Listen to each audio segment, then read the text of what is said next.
রাখি লেজের আগে পর্যন্ত এসে শেষ হয়ে যায়।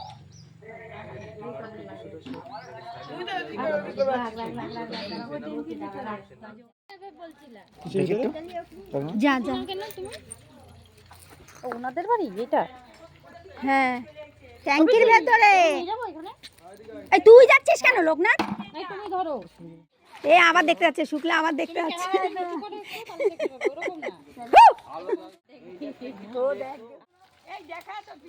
ও মাগো মাগো দেখো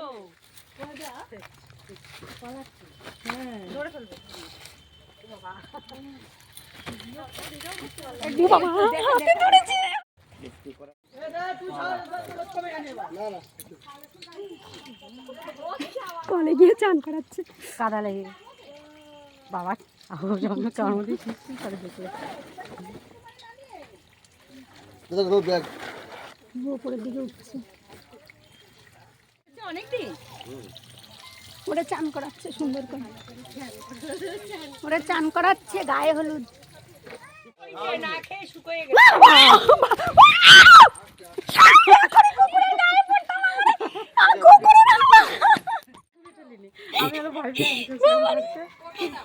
কিছু বলতো না আমার কিছু এইদিকেই আনছে বাবা। কাছে আসছেন, হাতের তো সরে গেলে কিন্তু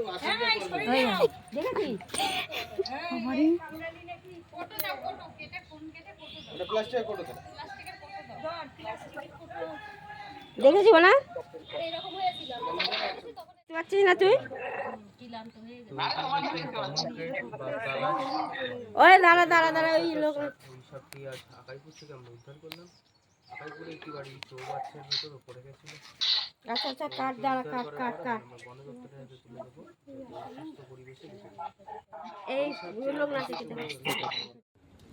না এমনি আর আশেপাশে আশেপাশে থাকি। এটা কি সাপ? এটা কালাচ। না না তা বলি কমন ক্রেট। তালাশ তো আমরা চিনতে পেরেছি। দেখুন, আচ্ছা আচ্ছা একটু তালি তো আরো থাকবে, জুড়াও তো আছে। সাপের কোনো নির্দিষ্ট সাথী হয়নি। সাপ প্রত্যেক বছর সঙ্গমের সময় নিজেদের সঙ্গী পাল্টে। রাত্রিবেলা বেরোই এবং এদের কামড় এতটাই সূক্ষ্ম যে মশার কামড় যেমন হয় সেরকম সেম এর কামড়। এবার এটা ম্যাক্সিমাম টাইম রাত্রিবেলায় ঘুমের ঘরে কামড়ায়। ঘুমের ঘরে কামড়ালে দাঁত যেহেতু সূক্ষ্ম সেহেতু বোঝা যায় না। অনেক সময় কি হয়, অনেক সময় গিটে গিটে ব্যথা হয়, পাতলা পায়খানা হয়, বমি বমি ভাব আসে, চোখের পাতা পড়ে যায়। রাত্রিবেলা অনেকে এই সিমটমগুলো দেখে মনে করে গ্যাসের ব্যথা, পেটে ব্যথা করলে গ্যাসের ব্যথা, দুটো গ্যাসের ওষুধ খেলে ঘুমিয়ে পড়ে। এই ঘুমই